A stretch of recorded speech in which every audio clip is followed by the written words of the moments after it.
말씀을 나누겠습니다. 창세기 3장 8절과 16절에서 24절까지의 말씀 우리 함께 봉독하시죠. 8절 그들이 날이 서늘할 때에 동산에 거니시는 여호와 하나님의 음성을 듣고 아담과 그 아내가 여호와 하나님의 낯을 피하여 동산나무 사이에 숨은지라. 16절 또 여자에게 이르시되 내가 내게 잉태하는 고통을 크게 더하리니 내가 수고하고 자식을 낳을 것이며 너는 남편을 사모하고 남편은 너를 다스릴 것이니라 하시고 아담에게 이르시되 내가 내 아내의 말을 듣고 내가 너더러 먹지 말라 한 나무 실과를 먹었은즉 땅은 너로 인하여 저주를 받고 너는 종신토록 수고하여야 그 소산을 먹으리라. 땅이 내게 가시덤불과 엉겅퀴를 낼 것이라. 너의 먹을 것은 밭의 채소인즉 내가 얼굴에 땀이 흘러야 식물을 먹고 필경은 흙으로 돌아가리니 그 속에서 내가 취함을 입었음이라. 너는 흙이니 흙으로 돌아갈 것이니라 하시니라. 아담이 그 아내를 하와라 이름하였으니 그는 모든 산자의 어미가 됨이더라. 여호와 하나님이 아담과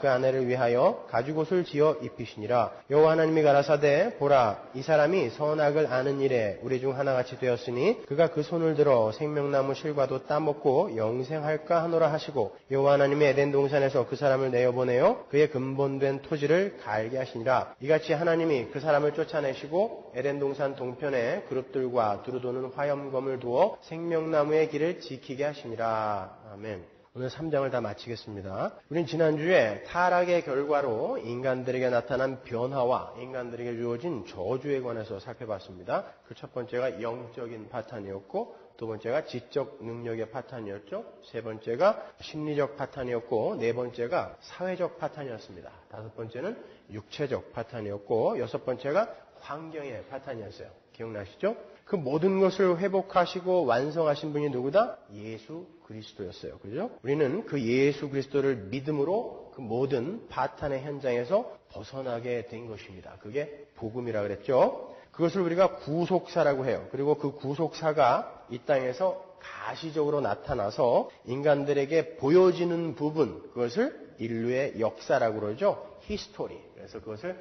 His story, 하나님의 이야기다라고 부른다고 했습니다. 그러한 구속사 속에서 인간이 자기 힘과 능력으로 스스로 해낼 수 있는 것은 하나도 없어요.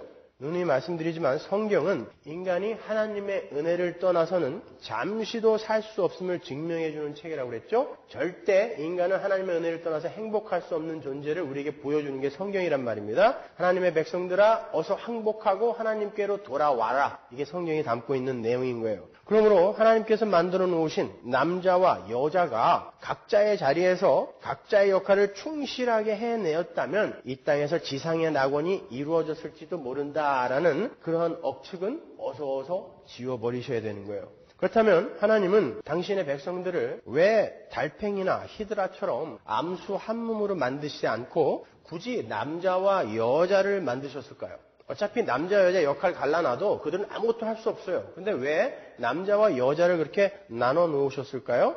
하나님은 남자와 여자를 통해 인간들 스스로는 절대 생명나무 실과를 먹을 수 없음을 증명하시고 그 남자와 여자의 역할이 담고 있고 그 역할이 표면에 나타나는 내용을 바탕으로 진정한 남자, 진정한 남편은 하나님이셔야 하며 하나님의 백성들은 남편이신 하나님께 순종하고 남편에게 자신을 의뢰하는 여자요 신부로 살아야 한다는 것을 가르치기 위해서 남자와 여자로 갈라놓으신 거예요. 하나님과 하나님의 백성들의 관계를 설명하시기 위해서, 그리고 하나님이 그 하나님의 백성들에게 어떻게 무엇을 해줄 것인가를 우리에게 설명해 주기 위해 이렇게 남자와 여자를 나눠 놓으신 것입니다. 조금만 인내심을 갖고 들어보세요. 앞서 설명드렸다시피 우리 성도들의 진정한 돕는 배필은 하나님이세요. 그죠? 보혜사, 헬퍼, 진정한 돕는 배필은 하나님이시란 말입니다. 그리고 구속사 속에서 하나님은 남자, 이 남편의 역할을 하시는 것이라고 말씀드렸어요. 그래서 성경이 계속해서 하나님을 남편,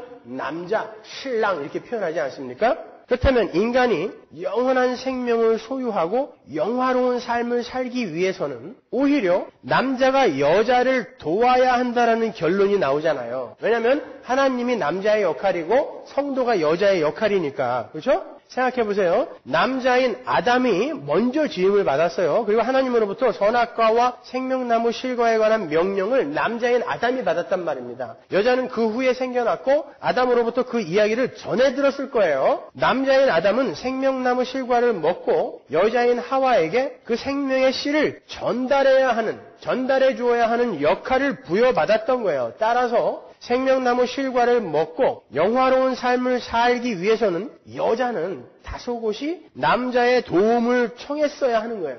그런데 남자인 아담도 하나님의 은혜를 떠나서는 스스로 생명나무 실과를 따먹을 수 있는 능력을 갖고 있지 못했어요. 그게 선악과 사건이 폭로하는 거라 그랬잖아요. 그렇다면 어떤 결론이 나죠? 남자든 여자든 모든 인간은 진정한 남자이신 하나님의 도움, 진정한 보혜사, 진정한 돕는 배필이신 하나님의 도움을 기다리는 여자의 자리에 다소곳이 기다려야 했던 것입니다. 여러분 오늘 성경에 나오는 여자, 남자, 그리고 신랑, 신부, 이 아들의 개념에 대해서 확실하게 알고 돌아가셔야 돼요. 그래야 풀리는 구절들이 많기 때문에 그렇습니다. 그리고 왜 굳이 창세기에서 남자가 여자가 이렇게 갈리고 그들이 타락을 하고 그들이 회복되는 그런 이야기를 이렇게 기록해 놨는지 여러분이 아시게 될 거예요. 그런데 여자는 하나님같이 될 수 있다는 마귀의 속임에 넘어가서 그렇게 되면 자신이 정말 남자를 도와서 하나님과 같은 존재가 될 수 있다는 실수를 저질렀고요. 남자 또한 하나님 절대 하위의 자신의 신분을 잊고 여자의 미혹에 넘어가서 하나님과 같이 되려 했어요. 우리가 여기에서 꼭 짚고 넘어가야 할 것이 있어요. 인간은 절대 스스로를 도와서 영화로운 자리에 설 수 없다는 것입니다. 다른 말로 인간은 스스로의 힘으로 생명나무 실과를 절대 따먹을 수 없다는 거예요. 어떤 인간도 이 땅에서 남자의 역할을 할 수 없다는 것입니다. 이 상징을 잘 새겨 들으셔야 돼요. 약간 철학적인 내용이라 여러분들이 헷갈릴 수도 있어요. 남자, 여자를 생물학적인 남자, 여자로만 생각하지 마시란 말이에요. 제가 지금 그 개념을 설명해 드리는 거란 말이에요. 성경은 전부 어떤 내용이라고 했어요? 인간들아, 너희는 하나님의 은혜 아래에서 하나님께 순종하고 하나님께 너희의 삶을 의뢰하며 살아야 하는 존재야. 그러므로 너희는 속히 너희가 앉아있는 그 왕의 자리에서 내려와서 나에게 항복하라. 이게 성경이 우리에게 웅변하고 있는 내용이거든요. 하나님은 우리를 그러한 백성으로 만들기 위해 이제 자발적으로 하나님께 복종하는 자로 만들기 위해 하나님의 사랑과 은혜가 어떠한 것인지를 예수 그리스도의 십자가와 그 예수 그리스도의 죽음을 통해 그리고 부활을 통해 우리에게 보여주신 거예요. 그게 성경인 거예요. 그래서 성경 모두는 예수 그리스도와 십자가에 관해서만 기록되어 있는 것이다라고 우리가 이야기를 하는 거예요. 따라서 우리 모든 인간들은 남자의 도움을 기다리는 여자로서 이 역사를 살아가야 하는 거예요. 그리고 종국에 가서 나는 하나님 당신의 도움이 없이는, 남편인 당신의 도움이 없이는 단 한순간도 살 수 없어요 라고 완전히 항복하게 될 때 그때 우리는 순종하는 진짜 신부가 되어서 어린 양의 혼인잔치로 들어가는 것입니다. 그게 복음인 거예요. 그게 성경의 내용인 거예요. 그게 창세기부터 요한계시록까지의 내용인 것입니다. 그래서 하나님의 백성들을 성경이 신부, 여자 이렇게 부르는 거예요. 하나님은 인간들에게 남자라는 이런 역할을 주시면서 너희가 정말 여자를 이끌고 도와서 영생에 도달할 수 있는 존재인지 확인해봐 라고 말씀하시는 거예요. 여자는 두말할 것도 없죠. 여자는 오히려 저승사자가 돼서 남자를 죽여버렸지 않습니까? 그러니까 성경은 남자와 여자의 역할을 인간들에게 맡김으로 모든 인간은 불가능하고 절대 의존적으로 하나님께 의존할 수밖에 없는 존재임을 폭로하고 있는 거예요. 그리고 이 남자이신 하나님이 우리에게 어떠한 은혜를 어떻게 부어주실 것인가를 설명해 주시는 것입니다. 그러니까 우리의 인생에 담겨있는 하나님의 지혜를 여러분이 오늘 절감하고 가셔야 되는 거예요. 하나님은 지금 이 역사를 살아가고 있는 남자와 여자의 역할 속에 그러한 구속사의 이야기를 힌트하시며 담아놓고 계신 거예요. 그래서 창세기에 남자와 여자가 창조된 것입니다. 그리고 그들이 타락하는 장면이 들어가 있는 거예요. 좀 더 구체적으로 남자와 여자의 역할 속에 어떻게 하나님과 성도의 관계가 내용으로 담겨져 있는지 설명을 해드리겠습니다. 이 이야기를 들으시면 조금 더 수월하게 이해하실 수 있을 거예요. 이 역사 속의 남자들은요, 생물학적인 남자들은 그들 안에 생명의 씨를 소유하고 있는 존재의 역할을 하고 있어요. 맞습니까? 그 생명의 씨를 여자에게 주어서 여자가 생명을 잉태하게 되는 메커니즘이 그것을 이야기해주고 있는 거예요. 우리는 그 남자의 역할 속에서 하나님이 누구시며 그분은 그분의 백성들에게 어떠한 일을 하시는 분임을 알 수 있어요. 다시 한번 반복합니다. 아담은 선악과를 따먹을 것이 아니라 생명나무 실과를 따먹고 여자에게 그 씨, 하나님의 생명나무 실과를 전달해 주어야 했던 사람이었어요. 그게 바로 하나님의 역할이라는 걸 보여주는 거예요. 남자가 원래 해야 했던 역할이 아니라. 그러나 하나님의 은혜를 의지하지 않는 아담에게는 그런 능력이 없었죠. 그래서 아담이 하나님의 은혜를 저버렸을 때 아담은 여자에게 생명의 씨를 전달해 주기는커녕 함께 죽음 속으로 떨어져 버린 거예요. 그 말은 모든 인간 중에 누구도 다른 이에게 생명의 씨를 어떠한 방법으로도 전달해 줄 사람이 없다는 걸 보여주는 거예요. 따라서 모든 인간은 남편이신 하나님으로부터 생명의 씨를 받아야 하는 여자의 자리에 서야 한다는 것을 우리에게 주지시키는 거예요. 그래서 교회를 여자라고 하는 것입니다. 신부라고 하는 거예요. 여러분, 하나님의 은혜를 떠난 모든 인간들은 남자를 기다려야 하는 여자인 거예요. 그런데 남편이신 하나님은 남편을 기다리는 열 처녀를 모두 신부로 안 맞아들이시죠. 그 중에서 언제 올지 모르는 남편이 보이지 않아도 남편이 온 것처럼 믿음을 갖고 기름을 준비한 슬기로운 5 처녀만을 신부로 맞으세요. 그런데 그 믿음도 남편이 주는 거예요. 그래서 그 남편이 주시는 믿음을 소유한 진짜 신부들은 이 땅에서 남편이 오신 것처럼 신부로서 정절을 지키며 살게 되는 거예요. 그래서 성경은 반복적으로 성도들을 남편을 기다리는 신부로 여자로 표기를 하는 거예요. 고린도후서 11장 2절 보세요. 내가 하나님의 열심으로 너희를 위하여 열심 내노니 내가 너희를 정결한 처녀로 한 남편인 그리스도께 드리려고 중매함이로다. 그죠? 계시록 21장 2절 또 내가 보매 거룩한 성 새 예루살렘이 하나님께로부터 하늘에서 내려오니 그 예비한 것이 신부가 남편을 위하여 단장한 것 같더라. 9절 7 대접을 가지고 마지막 7 재앙을 담은 7 천사 중 하나가 나와서 내게 말하여 가로되 이리 오라 내가 신부 곧 어린 양의 아내를 내게 보이리라 하고. 그죠? 그렇게 해서 남편인 예수 그리스도에 의해 생명의 씨를 부여받은 자, 그 신부를 뭐라 그래요? 성도라고 하는 거예요. 그러면 그 신부들은, 그 성도들은 이제 생명의 씨를 소유했으니까 그 씨를 다른 이에게 전달해 줄 수 있어요, 없어요? 그 생명을 다른 이에게 전달해 줄 수 있는 역할이 또 뭐라 그랬어요? 남자라고 하지 않았습니까? 그렇죠? 조금 이해가 가세요? 그래서 성경은 교회를 여자, 신부라고도 이야기하지만 교회를 아들이라고도 이야기하는 거예요. 로마서 8장 14절 보세요. 무릇 하나님의 영으로 인도함을 받는 그들은, 교회는 곧 하나님의 아들이라. 그죠? 이렇게 성도는 하나님 앞에서는 여전히 하나님의 생명의 씨를 받아먹고 살아야 하는 신부, 여자로 서는 거지만 세상 사람들 앞에서는 아직 하나님께로 돌아오지 않은 하나님의 백성들에게는 생명의 씨를 소유한, 다른 말로 그 생명을 전달해 줄 수 있는, 복음을 전달해 줄 수 있는 아들로 서는 거예요. 그래서 교회를 여자, 신부라고도 이야기하고 아들이라고도 이야기하는 거예요. 교회, 에클레시아라는 단어는 여성 명사입니다, 여러분. 그렇지만 그 교회를 또 성경은 아들이라고 또 남성으로도 이야기한단 말이에요. 무슨 이야기인지 아시겠죠? 어떤 의미에서 여러분이 여자고 신부이며 어떤 의미에서 여러분이 아들인지. 그래서 성경이 남녀 구별 없이 성도는 전부 하나님의 아들이라고 부르는 거예요. 여자분들 그동안 굉장히 섭섭하셨죠?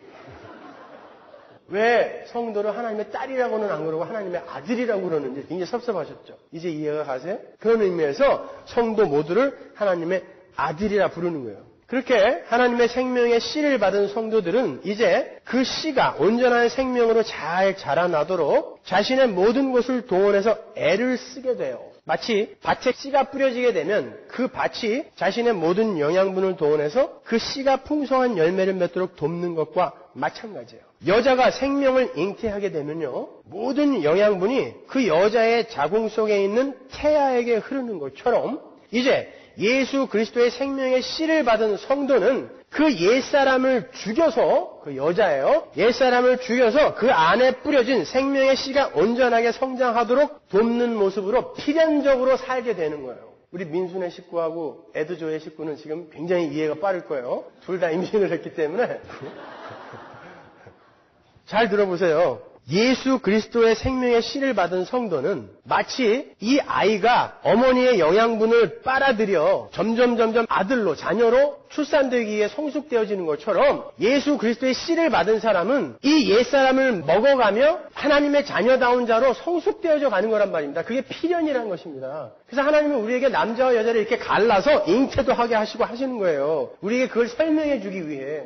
자, 그걸 우리가 다른 말로 옛사람을 죽여 새사람을 입어간다라고 표현하는 거예요. 생각해 보세요. 여자가 남자의 씨를 받으면 여자의 모든 생체 리듬은 그 안에 잉태된 아이에게로 맞춰지게 돼요. 그래서 여자는 아이가 원하는 음식을 원하게 되는 거예요. 그걸 입덧이라고 하는 것입니다. 고통스럽죠. 자기가 먹고 싶은 게 아니에요. 내 안에 잉태된 어떤 그 생명의 씨앗이 원하는 것을 내가 원하게 되는 것입니다. 여자는 이제 아이가 찾는 것을 자신도 찾게 되는 거예요. 이제 그 여자 안에 잉태된 새 생명인 아기가 여자를 주장하고 조종하는 것입니다. 우리 안에 잉태된 생명의 씨인 예수가 우리를 그렇게 주관하여 가시는 거예요. 그걸 하나님의 주권이라고 하는 것입니다. 여자는 새 생명인 아이가 원하는 것을 하도록 이제 조종받게 돼요. 여자의 주인이 아이가 되는 거예요. 성경은 그것을 그리스도가 내 안에 사는 것이다라고 표현하는 거예요. 갈라디아서 2장 20절 보세요. 내가 그리스도와 함께 십자가에 못 박혔나니 그런즉 이제는 내가 산 것이 아니요 오직 내 안에 그리스도께서 사신 것이라.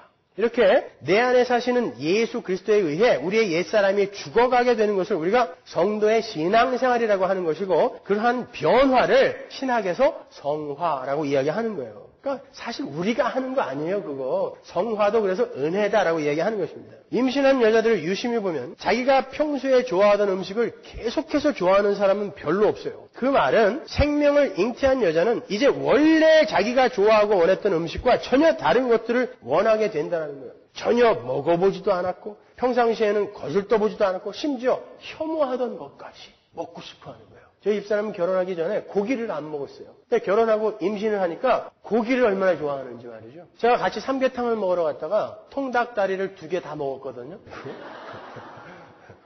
10년 넘게 아직도 시달림을 받고 있어요. 그때 당신이 다리 2개 다 먹는 바람에 내가 얼마나 가슴이 아팠는지 모른다고. 저는 원래 안 먹었으니까 제가 다 먹어주려고 먹기 싫은 거 억지로 2개 다 먹은 거거든요.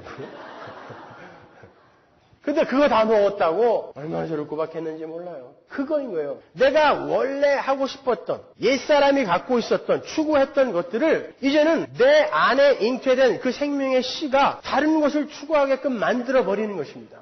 그게 생명의 씨를 받은 성도, 여자의 삶인 거예요. 옷을 입어도 아이가 편한 것을 입게 되죠. 임신한 여자가 타이트한 미니스커트 입고 다니는 거 보셨어요? 임신한 여자가 꽉 끼는 청바지 입는 거 보셨습니까? 평소에 자기가 좋아했던 거예요. 자기의 미를 과시하기 위해. 그러나 임신한 여자는 절대 그렇게 못 입죠. 아이가 그렇게 못 입게 할 뿐만 아니라 자기가 이제 아이에 의해서 조종되는 것입니다. 이제는 여자로서의 아름다움은 다 사라지고 오로지 아이를 위한 삶으로 변하게 되는 거예요. 이렇게 생명을 잉태한 여자는 모든 것을 아이에게 맞추게 되고 아이에게 조종되는 삶을 살게 되는 거예요. 그게 성도의 삶이에요. 그것을 가치관의 변화요, 세계관의 변화라 이렇게 부르는 거예요. 성도들은 그렇게 자신 안에 들어온 새 생명에 의해서 가치관과 세계관을 바꾸게 되는 거예요. 그 새 생명의 씨가 새로운 세계를 우리 속으로 끌고 들어오는 것입니다. 다른 나라를 끌고 들어오는 거예요. 예전에는 남을 밟아서 나의 유익을 챙기고 어떻게 해서든 성공해서 남들보다 높은 곳에 오르려는 삶을 살았었는데 이제는 자신을 비워서 남의 유익을 구하고 낮아지고 겸손하고 섬기는 그러한 씨의 삶, 예수의 삶을 내가 추구할 수 있게 되는 거예요. 누구 때문에? 내 안에 심겨진 생명의 씨 예수 때문에. 그래서 그런 삶이 안 나오면 우리는 조바심을 내야 되는 것입니다. 내 안에 진짜 생명이 없는 거 아닌가? 속에 있는 새 생명이신 예수에 의해 이제 우리 성도의 삶은 주관되기 시작하는 거예요.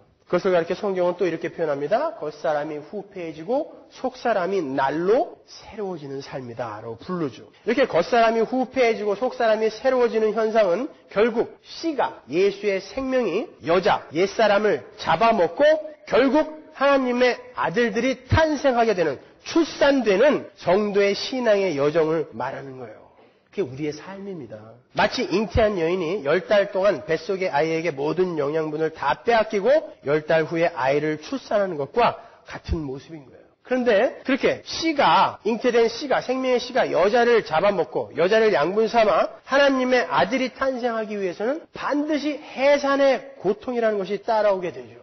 옛사람인 여자는 원래 자신이 우주의 중심이 되어서 자기의 유익을 위해서만 존재했던 사람이에요. 그게 우리의 옛자 아닙니까? 그런데 그 안에 들어온 새 생명이신 예수 그리스도는 그와 정반대의 삶의 원리로 살고 있어요. 자기를 죽여 남을 살리는 하나님 나라의 삶의 원리로 사는 거예요. 그런데 그 새 생명의 씨이신 예수 그리스도께서 자신만을 위해서 살던 옛사람인 그 새 생명을 잉태한 그 사람의 삶을 이제 주관하기 시작하는 거예요. 그래서 그 속에서 전쟁이 일어나기 시작하는 것입니다. 이제. 그래서 우리가 이렇게 고통스러운 거예요. 그 전쟁은 참으로 고통스럽습니다. 왜? 내 안에 있는 것을 잘라내야 되기 때문에. 거룩과 사랑과 용서와 인내와는 전혀 상관없이 살던 옛사람 여자가 이제 사랑하고 용서하며 인내하고 온유한 삶을 추구하게 돼요. 그런데 그를 둘러싸고 있는 모든 세상은 여전히 자신들만을 위해 살고 있어요. 그리고 그 자신도 그러한 옛 삶에 오염이 되어 있어요. 그러니 그 삶이 어찌 쉬울 수가 있겠습니까? 그래서 늘 전쟁하는 거예요. 내 속에 내가 원치 않는 또 다른 법이 있다라고 사도 바울이 고백한 게 바로 그것입니다.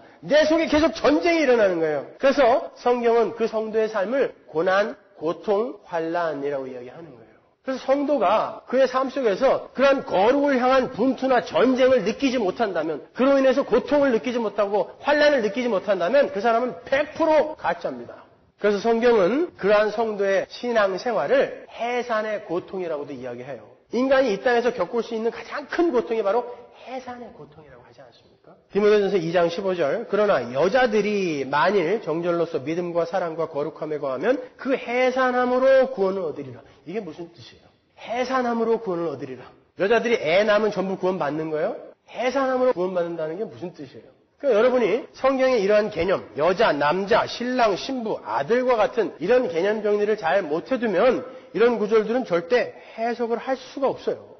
무슨 뜻인지 제가 설명해 드릴게요. 잘 보세요. 성도인 여자들은, 여기서 여자는 단순히 생물학적인 여자들만을 지칭하는 게 아니란 말입니다. 여자들은 정절을 지키고 믿음을 발휘하며 사랑과 거룩함에 거하게 돼요. 필연적으로. 그게 하나님이 우리에게 요구하는 삶이니까, 이 땅에서 우리가 구현해내야 할 삶이니까. 그런데 그 삶이 마치 해산하는 것처럼 고통스럽다는 것입니다. 그러나 그 삶이 여자에게 구원을 가져다 준다는 거예요. 다른 말로 구원받은 성도는 그 속에 잉태된 생명의 씨에 의해 반드시 그런 해산의 고통을 방불하는 신앙생활을 필연적으로 살게 되어 있다는 것입니다. 구원받은 자들은 그게 디모데전서 2장 15절이 갖고 있는 진의인 거예요. 그래서 여자들은 해산을 함으로 구원을 받는다고 이야기하는 거예요. 이 여자, 신부, 아들, 신랑, 남자 이런 의미를 잘 이해 못하면 바울서신에 나오는 여자여 교회에서 잠잠하라, 여자의 교회에서 가르치지 말아라 이런 구절들을 곡해하게 되는 거예요. 그건 단순히 생물학적인 여자만을 지칭하는 게 아니에요. 성도의 삶은 그처럼 여자의 삶에서 아들이신 예수의 삶으로 바뀌어가는 삶이어야 하는 거예요. 그래서 남자와 여자가 이렇게 갈려져 있는 것입니다. 그래서 우리 성도들은 지속적으로 예수 그리스도로부터 생명력을 공급받기를 간구해야 되는 거예요. 그분이 나의 주장과 나의 소원과 욕심을 꺾으시고 나의 옛사람을 먹고 나에게서 아들이신 예수 그리스도의 삶이 나오게 하시기를 간절히 기도해야 하는 것입니다. 예수 그리스도의 생명의 능력이 나의 안에 풍성히 자리 잡을수록 옛사람, 그 옛사람이 그만큼 더 많이 죽어질 수 있기 때문에 그런 거예요. 이게 자랄수록 그 생명을 잉태한 옛자는 죽어간단 말입니다. 그렇게 해서 우리 성도들은 더욱더 자신을 비우게 되고 하나님의 영광을 나타내고 다른 이들의 유익을 구하는 남자의 삶으로, 예수의 삶이라고 했죠. 그게 하나님의 삶입니다. 그것을 남자의 삶이라고 한다고 했어요. 그 남자의 삶으로 바뀌어가게 되는 거예요. 그래서 바울은 고린도 교회 교인들에게, 성도들에게 남자답게 강건하라라고 촉구하는 것입니다. 고린도전서 16장 13절 보세요. 깨어 믿음에 굳게 서서 남자답게 강건하여라. 그 여자들 보고 남자다워지라고 이야기하는 거 아니에요. 교회야, 성도들아, 어서 여자인 옛사람의 삶을 벗고 예수 그리스도의 삶인 남자다움을 발휘하라라는 말인 거예요. 그래서 우리는 이 역사 속에서는 자꾸 아들의 삶, 남자의 삶 속으로 성숙되어져 가야 하는 것이고, 그렇게 해산의 고통을 통과하며 자신을 비우고 하나님과 내 이웃을 위해 낮아질 수 있는 자가 될 때, 온전히 하나님께 순종하는 자가 될 때, 비로소 우리는 하나님께 순종하는 하나님의 진짜 신부가 되는 거예요. 그게 선악과를 안 따먹은 하나님의 백성인 것입니다. 그리고 우리는 그때서야 비로소 어린 양의 혼인잔치 속으로 들어가는 것입니다. 창세기부터 요한계시록이 어떤 의미를 갖고 있는지 아시겠죠? 그러니까 하나님께서 하와를 저주하시면서 여자에게 잉태하는 고통을 더하시겠다라고 하신 것은 단순한 저주에서 끝나는 게 아니란 말입니다. 여자들이 해산하는 고통을 통해서 생명의 존귀함을 알게 되듯이 여자들이 애를 낳아보면 생명이 얼마나 존귀한지 그때서야 안다니까요. 그렇듯이 여자인 성도들이 옛사람을 죽이고 새사람을 입는 그 생명의 여정 속에서 해산의 고통을 맛보면서 하나님의 은혜 아래에서 거저 주어지는 하늘의 생명으로 사는 것이 얼마나 귀한 것인지를 알게 하시겠다라는 회복의 메시지가 그 속에 함께 들어있는 거예요. 그러니까 하나님은 우리에게 해산의 고통을 맛보게 하시고 남자들에게는 그것을 보게 하심으로 말미암아 아하, 생명의 탄생이라는 것은 이렇게 어렵고 힘든 것이구나. 근데 하나님은 우리에게 거저 주신다고 했는데 그 은혜 아래에만 잘 순종하고 있으면 거저 주신다고 했는데 그걸 우리가 차버렸구나. 그러니까 우리는 이제 절대 그렇게 살아서는 안 되겠구나라고 하나님께 항복하게 되는 것입니다. 그러니까 인간에게 해산의 고통을 더하신 것은 저주일 뿐만이 아니라 하나님이 너희들을 어떤 식으로 회복시킬 것이다라는 회복의 메시지도 함께 주신 거라는 거예요. 여자들이 아이를 낳으면서 고통스러운 비명을 지르죠. 우리는 그 비명을 하나님 잘못했습니다. 이제 다시는 은혜의 장중 속에서 빠져나가지 않을게요. 라는 비명으로 들으셔야 되는 거예요. 그 제 선배 중에 한국에서 유명한 산부인과 의사인 한국남 박사 아들내미가 있어요. 그 선배도 성형외과 의사인데 그분 때문에 이제 그 아버님을 가끔 뵌 적이 있거든요. 그분 이야기 들어보면 여자들이 애 낳을 때 너무너무 고통스러우니까 그 남편들을 그렇게 욕한다고 그러더라고요. 나쁜 새끼 너 때문에 내가 무슨 고생이냐 막 이러면서 다음에는 네가 나 막 그런데요. 어떤 여자는 얼마나 힘이 든지 말이죠.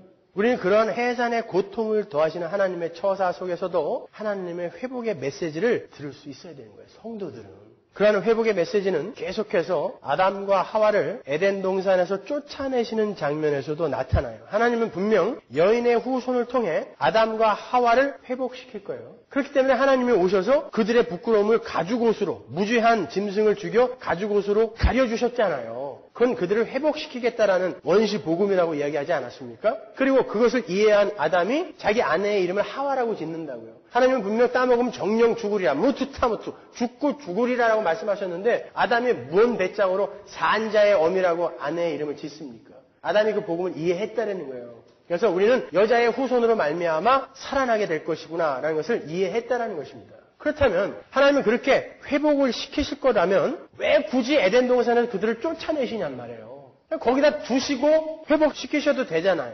거기에 하나님의 회복의 메시지가 담겨 있는 거예요. 하나님은 아담과 하와를 동산에서 내쫓고 그 생명나무 실과로 가는 길을 화염검과 그룹들로 하여금 지키게 하세요. 본문 24절 보세요. 이같이 하나님이 그 사람을 쫓아내시고 에덴 동산 동편에 그룹들과 두루 도는 화염검을 두어 생명나무의 길을 지키게 하십니다. 생명나무 실과는 여러분이 익히 아시다시피 예수 그리스도를 말하는 거예요. 예수 그리스도를 믿고 그분의 살과 피를 먹게 되면 영생을 하게 되죠. 그러나 예수를 믿지 않는 자는 예수 때문에 예수를 믿지 않았다라는 이유로 영벌에 처하게 되는 거예요. 그러니까 무죄한 자가 생명나무 실과를 먹게 되면 영생하지만 영화롭게 영생하지만 죄인이 그 생명나무 실과를 따먹게 되면 예수로 말미암아 죄인의 모습으로 영생하게 되는 거예요. 그게 뭐예요? 지옥인 것입니다. 그래서 하나님은 하나님의 백성들을 회복시켜야 되기 때문에 절대 거기에 그렇게 놔둘 수 없는 거예요. 타락한 상태로 놔두었다가 그들이 그 죄인의 상태에서 생명나무 실과를 먹게 되면 예수로 말미암아 그 예수를 믿지 않음으로 말미암아 영원한 지옥으로 떨어지게 되기 때문에 하나님은 그들을 동산에서 쫓아내신 것입니다. 회복시키려고. 아시겠죠? 그래서 오늘 본문에서도 하나님께서 내어보냈다, 쫓아내셨다 이렇게 두 번이나 반복해서 쓰는 거예요. 그래서 하나님은 생명나무 실과를 없애버리지도 않으시고 그 나무로 향하는 길도 없애버리지 않으신 거예요. 아예 못 먹게 하실 거였다면 생명나무 실과를 그냥 없애버렸어야죠. 그죠? 물론 이 생명나무 실과는 어떤 물질적인 과일이 아니에요. 상징적인 것입니다. 예수 그리스도를 상징하는 거예요. 그게 물질적인 과일이었다면 지금도 어디선가 그룹들이 생명나무를 지키고 있어야 되잖아요. 예? 그것은 하나님 나라에 있단 말입니다. 예수 그리스도를 상징하는 거란 말입니다. 아셨죠? 그 예수 그리스도를 설명하기 위한 장치인 거예요. 소품들인 것입니다. 하나님은 그렇게 내가 회복시켜서 이 생명나무 실과를 먹게 할 어떤 무리가 있다는 것을 거기에서 암시하는 거예요. 하나님이 생명나무 실과를 아무에게도 못 먹게 하시려면 그걸 다 없애버렸어야 되는데 그 길을 그룹들로 하여금 지키게 하세요. 그리고 화염검으로 막아버리세요. 그 말은 어떤 길을 누군가가 못 들어가게 지키고 있다는 건 그 길을 통과하게끔 그 길이 열려 있다는 뜻이거든요. 그렇기 때문에 막는 것입니다. 아예 막혀 있다면 누가 지킬 필요가 없어요. 근데 그 길이 누군가에게 열려 있어요. 누군가는 그 길을 통과해서 들어가야 되기 때문에 누군가가 막고 있는 것입니다. 거기에 회복의 메시지가 들어가 있는 거예요. 거기를 여러분이 통과하신 것입니다. 어떻게 통과하셨어요? 자, 신약 성경이 그 생명나무로 가는 길이 무엇이라고 이야기해줘요? 예수라고 그러잖아요. 예수.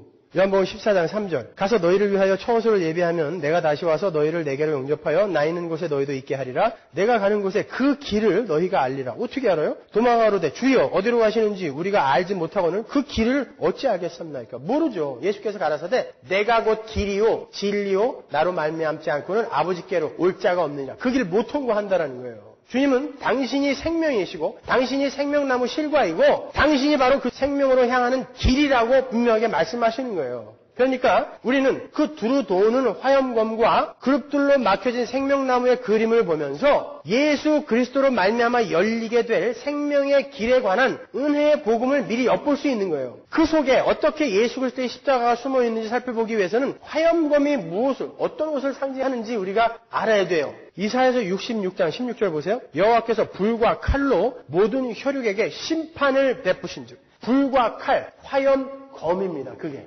불과 칼이 뭐라 그래요? 화염검이 심판과 저주와 죽음을 상징하는 거예요. 성경에서 불과 칼은 그래서 심판하시는 하나님을 소멸하는 불이라고도 부르는 것입니다. 죄인들이 생명나무로 가기 위해서는 그 하나님의 심판과 저주로 인한 죽음을 반드시 통과해야 한다는 것을 보여주는 거예요. 근데 여러분이 어떻게 통과하셨어요? 거기에 화염검을 어떻게 통과하셨어요? 그 심판과 저주와 죽음을 어떻게 통과하셨습니까? 예수 그리스도 안에서. 그래서 예수가 생명에 이르는 길이라고 하는 것입니다. 예수 때문에 그 길을 통과하게 되었기 때문에. 그러면 그 그룹들은 어떻게 통과했어요? 화염검은 그렇게 통과했는데 그룹들은 어떻게 통과했어요? 그 그룹이 의미하는 것은 하나님의 그 흠없으신 거룩하심 속으로 그 어떠한 티나 먼지도 들어올 수 없음을 상징적으로 보여주는 거거든요. 그게 성막과 성전에 정확하게 나타나죠. 하나님의 임재가 있는 지성소와 성소를 가르는 게 뭐예요? 휘장, 건빵 2개 두께의 휘장이죠. 거기에 뭐가 새겨져 있어요? 그룹들이 새겨져 있잖아요. 그게 바로 창세기 3장에 생명나무 실과를 지키고 있는 그룹들의 모습이에요. 그리고 하나님의 임재로 은혜가 베풀어지는 mercy seat, 시은좌, 거기를 누가 지키고 있어요? 그룹들이 지키고 있잖아요. 그죠? 그러니까 그 그룹들은 하나님의 거룩함을 침범하지 못하게 하는 어떠한 힘이란 말입니다. 그래서 그 지성소에는 제물의 피로 정결해진, 깨끗해진 대제사장만 1년에 한 번밖에 못 들어가는 거예요. 그 휘장 안으로는.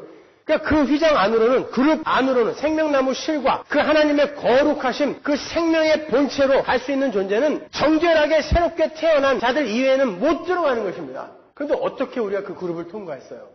성경에서 그 휘장이 어떻게 찢어지죠? 예수 그리스도의 십자가의 죽음으로 휘장이 찢어지지 않습니까? 그 그룹들이 물러가게 된 거예요. 그러니까 우리가 그 화염검과 그룹들을 어떻게 통과하게 된 것입니까? 예수 그리스도로 말미암아, 그죠? 그래서 예수 그리스도를 생명의 길이라고 하는 것이고 그분만이 유일하게 우리를 구원할 수 있는 길이다라고 이야기하는 거예요. 그래서 사도행전에서 천하인간에게 예수 이외에는 구원을 얻을 수 있는 이름을 준 적이 없다라고 이야기하는 것입니다. 어디에도 없어요. 그래서 여러분은 그 심판의 저주의 화염검을 통과하고 또 예수 그리스도의 공로로 말미암아 그 안에서 죽고 새롭게 태어났기 때문에 여러분들은 이렇게 생명나무 실과를 먹은 성도가 된 거예요. 생각해보세요. 여호수아가 이스라엘, 교회를 상징하는 이스라엘을 이끌고 거룩한 땅인 약속의 땅 가나안에 들어갈 때 제일 처음 만나는 게 누구예요? 요단을 건넜을 때. 그룹입니다. 칼을 뽑아들고 너 어디가 임마? 하고 지키는 그룹.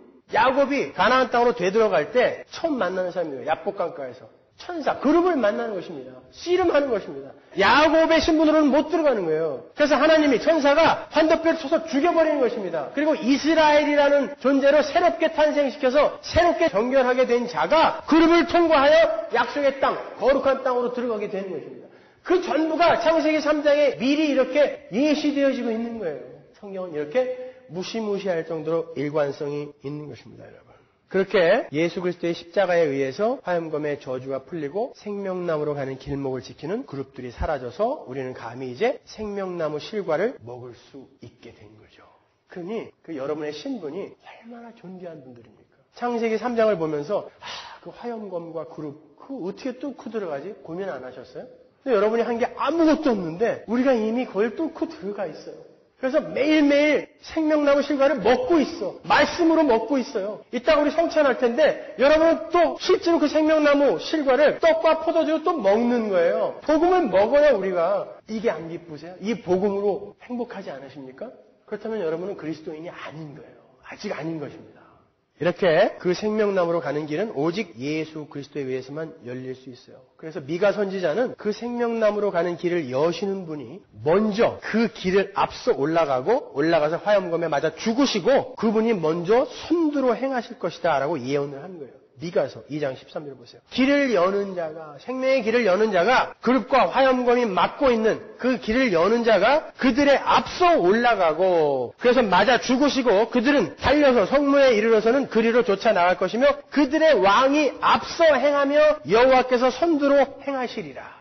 신약, 구약, 창세기, 요한계시록 다 똑같은 얘기죠. 예수 그리스도와 십자가 그거 이외에는 다른 걸 이야기하고 있진 않아요. 성경은요. 이렇게 하나님은 우리 성도들에게 영원히 타락하지 않을 영화로운 삶을 살게 될 하나님의 백성들이 어떠한 과정을 거쳐 탄생하게 될 것인지를 창세기부터 자세히 풀어서 설명해 주고 있는 거예요. 우리가 이 창세기 3장의 말미의 이야기를 통해서 놓쳐서는 안 될 중요한 진리가 또 한 가지 있어요. 하나님께서는 아담과 하와를 에덴 동산에서 쫓아내시는데 동쪽으로 쫓아내세요. 화염검과 그룹들이 에덴 동산 동편에 있었다 그랬죠? 그러니까 동편으로 쫓아내신 거예요. 원래 동쪽은 빛이신 하나님을 상징하는 은혜의 해가 뜨는 곳이에요. 그래서 에덴 동산도 하나님의 은혜가 부어지는 에덴 동산도 동방에 세워진 것입니다. 이렇게 동쪽은 원래 하나님의 은혜와 복을 상징하는 곳이었어요. 그런데 하나님이 떠나신 동쪽은 어떻게 돼요? 저주의 땅이 되더라는 것입니다. 인간이 저주받아 쫓겨나는 곳이 되더라는 것입니다. 성경이 얼마나 일관성이 있는지 몇 군데만 찾아드리죠. 창세기 11장 2절. 이에 그들이 동방으로 옮기다가 시나의 평지를 만나 거기 거하고 무엇을 만들었더라? 바벨탑을 만들었더라. 이렇게 하나님이 떠난 동쪽 은혜의 장소는 이제 인간들이 하나님처럼 되겠다고 만용을 부리는 저주의 땅이 되더라는 거예요. 창세기 13장 11절 보세요. 그러므로 롯이 요단 온들을 택하고 동으로 옮기니 동으로 옮겨서 어디로 갔어요? 소돔과 고모라로 갔습니다. 동쪽은 이제 소돔과 고모라와 같은 쾌락을 추구하고 죄악을 즐겨하는 저주받은 자들이 사는 곳의 대명사처럼 되어버린 거예요. 그래서 굳이 동쪽이라는 단어가 들어가 있는 것입니다. 출애굽기 14장 21절 보세요. 모세가 바다 위로 손을 내밀는데 여호와께서 큰 동풍으로 밤새도록 바닷물을 물러가게 하시니 홍해를 말리우는 홍해를 가르는 바람도 동풍이에요. 혹자는 홍해를 가른 동풍은 은혜의 바람일 것이다 이렇게 생각하는데 여러분 사도 바울이 고린도전서 10장에서 홍해가 갈라진 사건을 뭐라고 표현하죠? 세례가 뭐예요? 옛사람이 물에 빠져 다 죽고 새사람이 살아 올라오는 것을 세례라고 하는 것입니다. 그러니까 홍해가 갈라진 것은 옛사람 죄인들이 다 빠져 죽는 것입니다. 그 동풍은 저주의 바람 동풍은 죄인들을 심판하여 빠뜨려 죽여버리는 바람인 것입니다.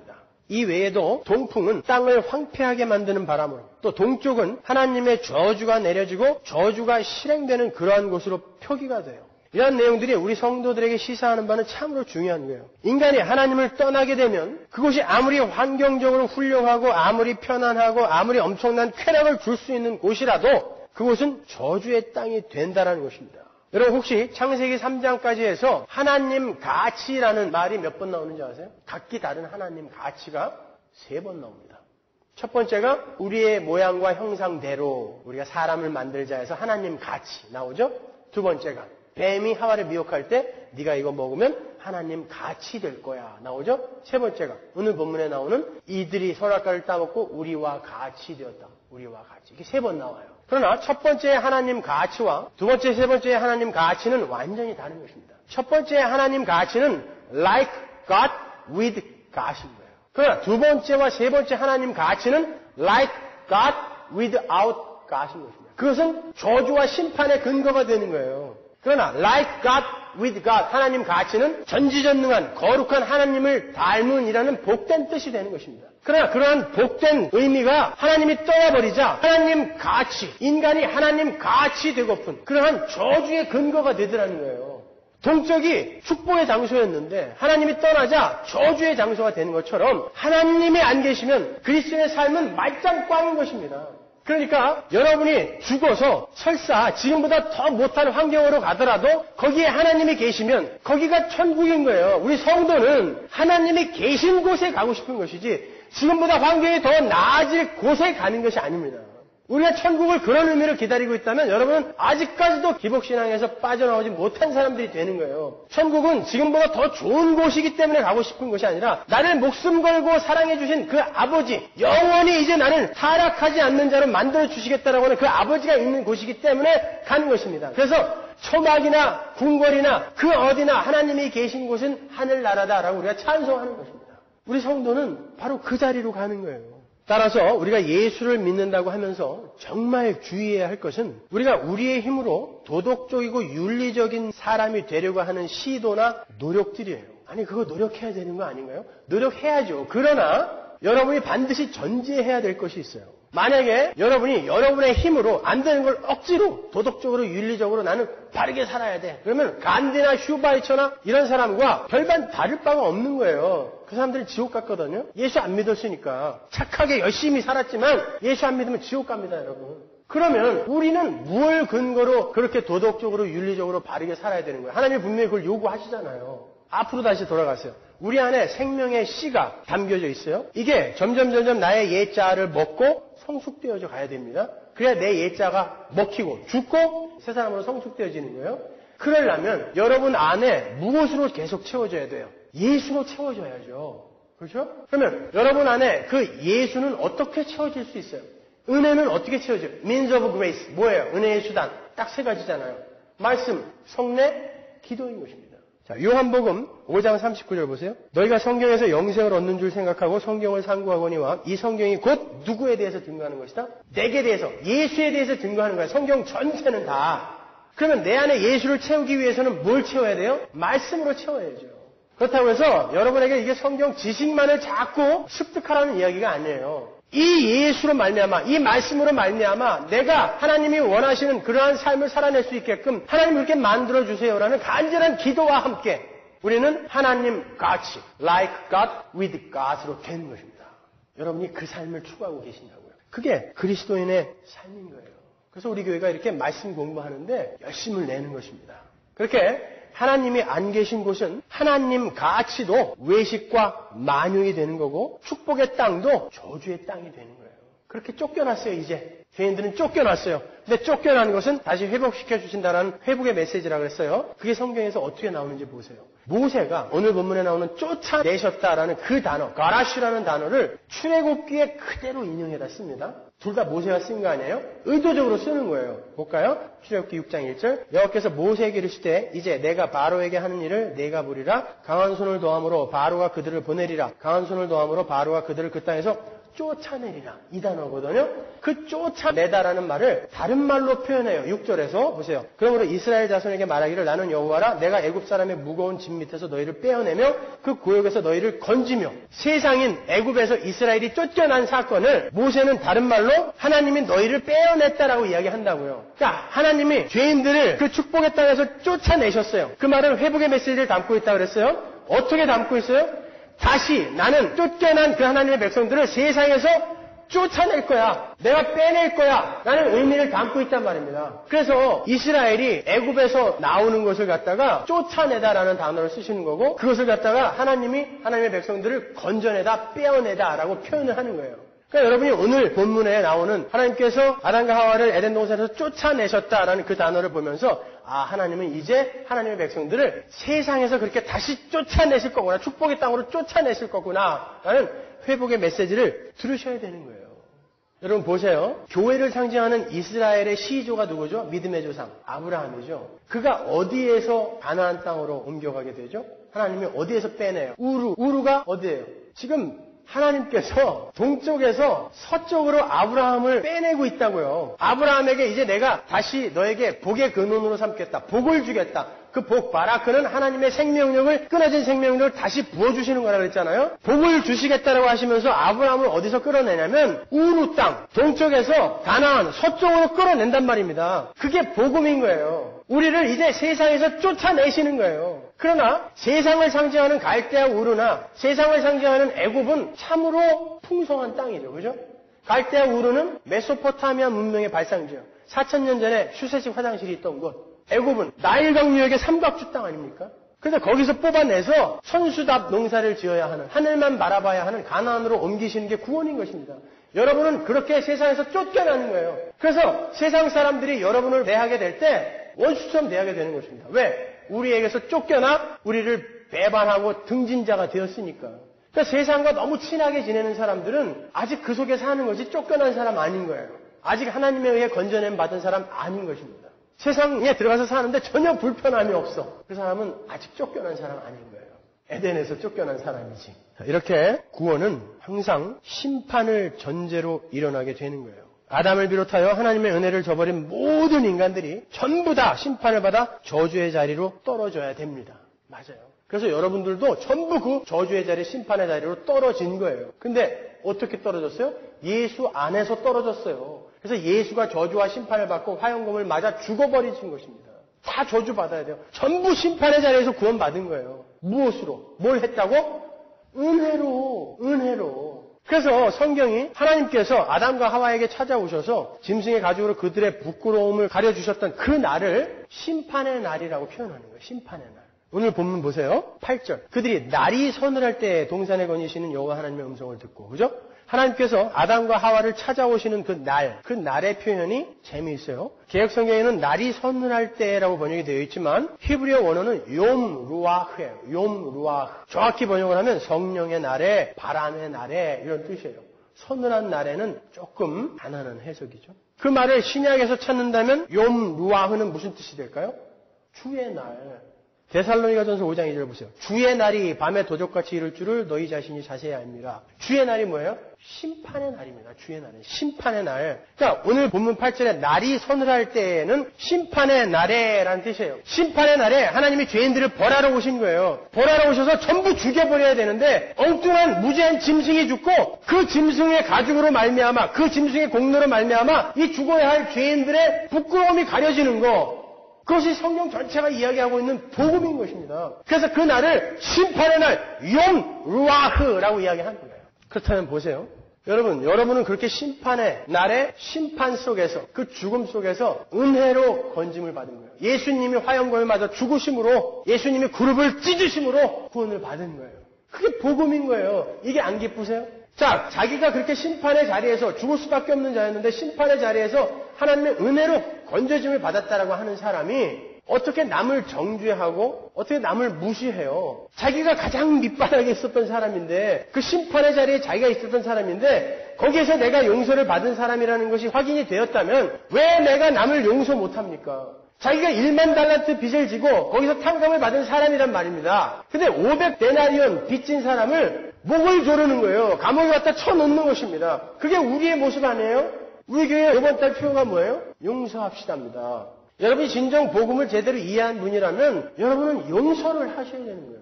용서 못할 게 어딨어요. 내가 제일 나쁜 놈인데 내가 어디서 구원받았는지 어떤 방법으로 구원받았는지 내가 아는데 누가 누구를 이 나쁜 놈아라고 이야기할 수 있어요. 자, 이게 답답한 거예요, 이게. 왜 교회에서 다툼이 있습니까? 뭘 들은 거예요, 여태까지?